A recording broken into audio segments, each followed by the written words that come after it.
With a quick turnaround to game week 14, I asked my FPL experts for their top transfer recommendations in today's video, so let's go and take a look.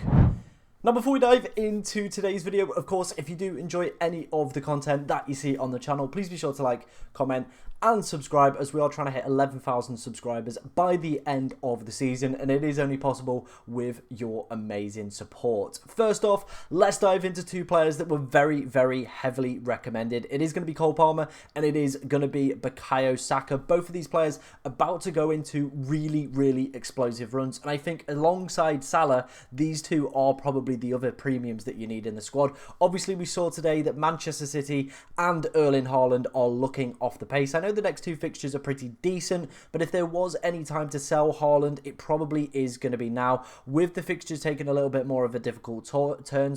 Of course, Manchester City not really looking at the races, and Haaland not really being a decent captaincy option, I would say, arguably over the next 5 to 6 game weeks. I think having both Palmer and Saka, who are decent captaincy potentials, as we can see here.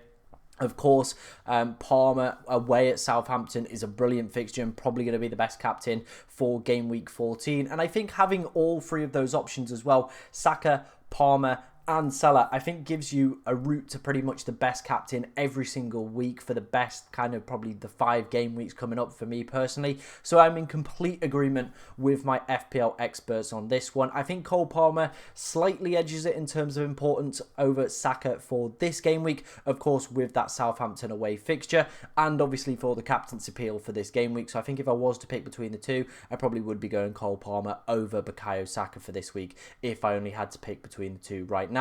Of course, though, Saka does go on a pretty decent run post Manchester United, and I think the Manchester United performance today was better, but it still wasn't at the levels I imagine Almiron wants from that side. I think Everton probably gifted them 3 of the 4 goals that they got, so probably the scoreline did look a little bit fortunate. And I think as well with some of the suspensions going into that Manchester United game, obviously no Kobe Mainoo, and they are missing Martinez as well. That could be a little bit of a weakened Manchester United defence. However, with them being in a position where they were 4-0 up, they were able to rotate some of their better players out, so maybe a little bit of a break for some of those players. It's going to be a really interesting game, and I think Arsenal will actually do really, really well. And Saka at the moment does seem to be in this rich vein of purple patch kind of form, whatever you want to call it. He is absolutely cooking, as we can see over the past 5 Premier League games. 3 goals, 4 assists, had a decent night in the Champions League as well. The only thing I would say with Bukayo Saka is there's still a lot of fixtures coming up. Obviously, you know, Cole Palmer still has the same amount of Premier League games as Saka,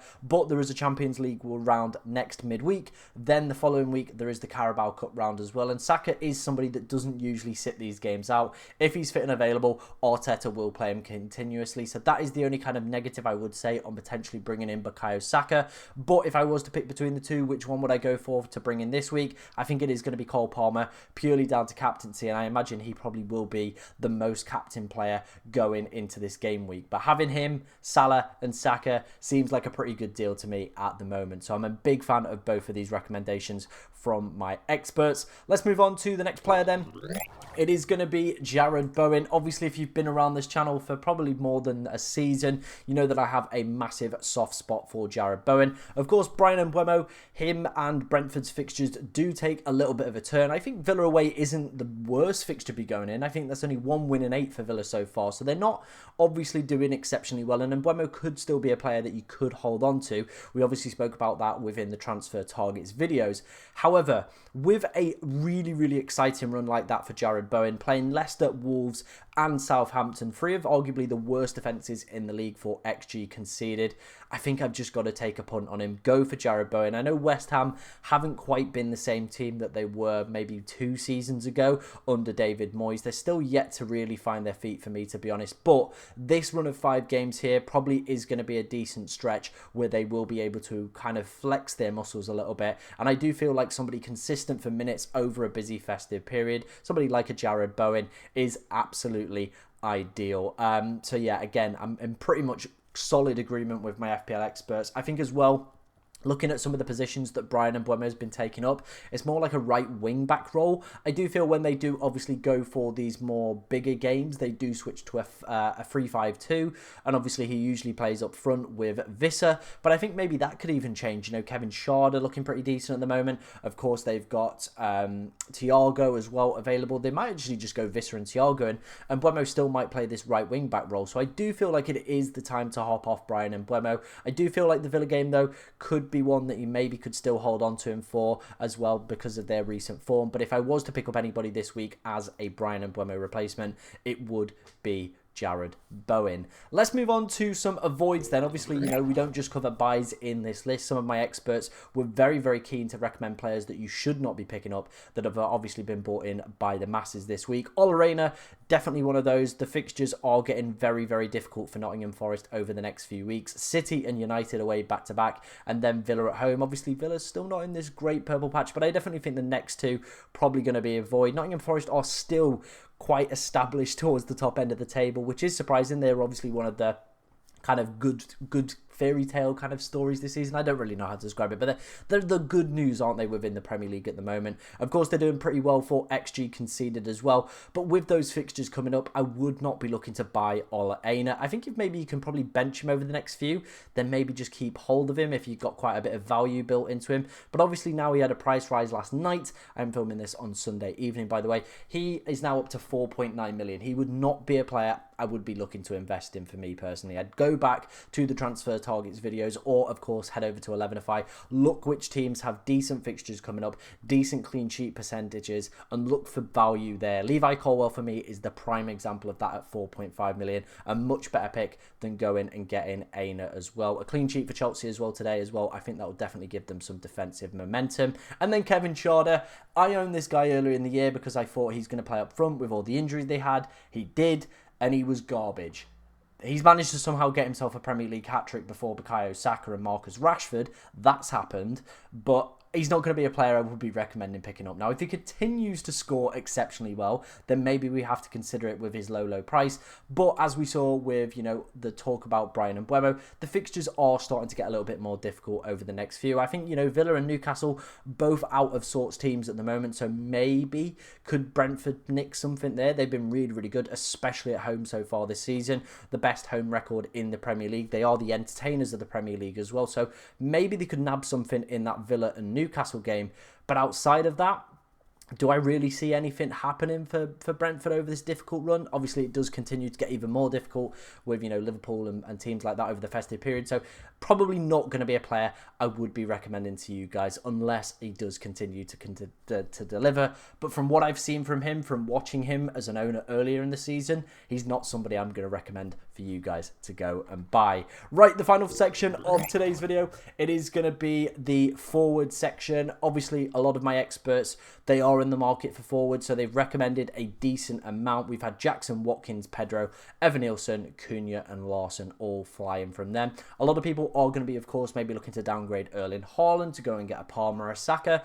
That makes complete sense. Of course, there's the Alexander injury as well that people are going to be dealing with as well, and are, you know, people are going to just be in the market generally for forwards as well. You know, obviously we've got the Brentford fixtures falling off, Forest falling off as well with Chris Wood's fixtures as well, so people are going to be in the market looking at different price ranges for forwards depending on what they're doing, of course, with Erling Haaland. So my top pick for the next few weeks, if he manages to keep himself yellow card free, is going to be Nicholas Jackson. He looks like a different beast so far this season.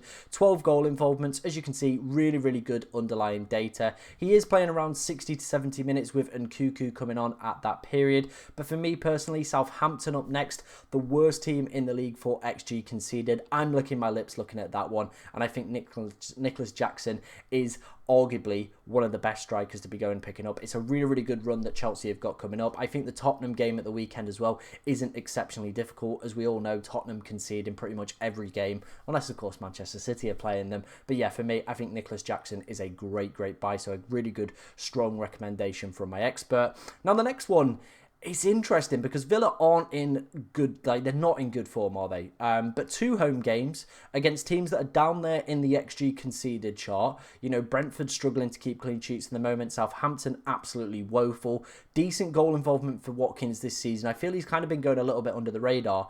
And his underlying data is the best on this list. And yeah, I'm looking at it thinking maybe he's one for the next 3 fixtures that could just be delivering. Maybe if you're looking for a short-term replacement for somebody, maybe Watkins could be the one. Could be a big differential over this period that could do exceptionally well. However, though, I do feel a little bit like he's not at the same levels. I was watching the Chelsea game today, and you could just tell Ollie Watkins of last season would have put away quite a few chances that he obviously got. There was a big save from Sanchez in the first half as well. You just feel like his confidence levels aren't at the same level, and maybe he's lost a little bit of edge in front of goal that he had last season. But still could be a decent option. Of course, he is up there, the second highest for projected points from the Fantasy Football Hub model as well. But for me, I feel probably would be a more differential pickup. And I think when you're paying 9 million, yeah, I'm not too keen on that one. But maybe could be for some people, but not for me personally. João Pedro, I think, is a decent option. Good goal involvement, good underlying data as well. The Fantasy Football Hub model as well values him pretty decently for his price range as well. I think he is the highest under 6 million forward for projected points over the next 3 game weeks, as we can see. Again, playing some pretty woeful defences coming up. Leicester and Palace, pretty poor at the back so far this season. I know he obviously blanked in the game against Southampton, but I wouldn't be expecting that every single week. On penalties as well, so a pretty decent price point at 5.7 million. Evan Nielsen is somebody that I actually recommended a few game weeks ago. My dad took my advice on that one. Went and picked him up and has been doing really, really well. More in terms of the assists rather than the goals so far this season. Obviously, the first player to win 3 penalties in a Premier League game. But some decent fixtures after the Spurs game on the horizon for Bournemouth. And he is a player that I am looking at in terms of my own team as a potential Vissa replacement with obviously West Ham and Ipswich. 2 pretty poor defences in terms of XG conceded. The good fixtures do continue after that point as well. His minutes again have been pretty secure, so I'm not too worried about potential benchings and stuff like that over this busy festive period. Finishing up, it is going to be the final 2 players, the Wolves boys, Cunha and Larson. I wanted to include both of these because, you know, some people will be asking which one is going to be the better one. Wolves have 4 more good fixtures. Then after that point, it's get rid. It is get rid because, again, the fixtures fall off a cliff for Wolves. That's kind of how their fixtures go this season. Really bad, good, really bad, good. That's pretty much how it goes. So we're going to be hopping on and off Wolves assets throughout the course of this season. But if I was to pick between the 2 right now and I had unlimited funds, I would be picking Cunha, to be honest. He is more involved in everything that goes through Wolves' attack. Better projected points as well, as we can see from the Fantasy Football Hub model coming up as well. And he just is the main man. We're still yet to see Wolves get a penalty and see if he is 100% confirmed on them as well. But that's also a big thing that I absolutely love. And as we can see, Strand Larsen's probably just been a little bit lucky. If you look at his expected goal involvement per 90, he's actually playing really, really decent minutes. But 0.28, as you can see, it is the worst on this list. Even Evan Nielsen, who's, you know, playing for Bournemouth, is getting more than him. So yeah, he's got the lowest predicted points as well on this list. So I think if money wasn't a problem, I would be going for Cunha. He is the main man of that side. He's a BPS magnet as well. So for me personally, he would be the one that I would be selecting over Cunha. And if I had to pick between the cheap forwards right now, I probably would be leading more towards Pedro and Evan Nielsen rather than Strand Larsen. Let me know what you think of my FPL Experts picks. Did they get them right? Did they get them wrong? Get them in the comment section. Of course, if you've got any questions about your team as well, get them in, as I will try to answer as many as I possibly can. But thank you very much for watching today, ladies and gentlemen, and good luck in Game Week 14.